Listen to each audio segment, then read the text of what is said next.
Strawberries are that great summertime treat, and we are learning about a recipe that uses strawberries. And joining me now with more is Leslie Boswell. Leslie, what do you have for us? I have a dessert that I grew up on. It was one of our favorites when I was young.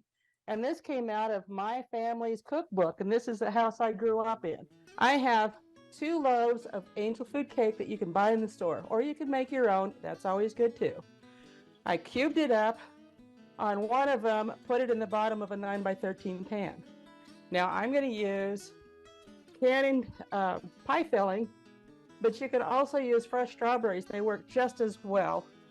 And I'm going to drizzle this out, scoop this out, all over this first layer of angel food cake.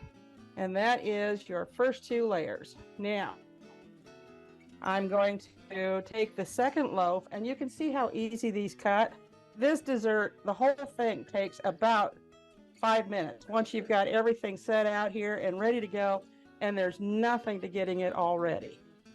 You can cube these up into about 1-inch cubes, and then spread that on top of your strawberries. Now, when I grew up, I always liked this with cherry pie filling. You could use blueberries, you can use strawberries, you can use anything, any kind of fruit you really like, because it's that versatile. Now, this is just regular instant vanilla pudding that I've mixed up like you're supposed to on the package. And to that, I'm going to add 1 cup of sour cream. You pour this on top. Now, if you do this before your pudding completely sets, it'll help spread it a little bit easier. Put your pudding on, spread it around, and there is your dessert. Perfect for summertime picnics, covered dish dinners. It's just that easy to throw again together, and you come up with a dessert that is just fantastic. Light, fresh, easy summer dessert. All right. Hey, thank you, Leslie, for sharing that with us today. It does look refreshing. Thank you, John. Glad to be here.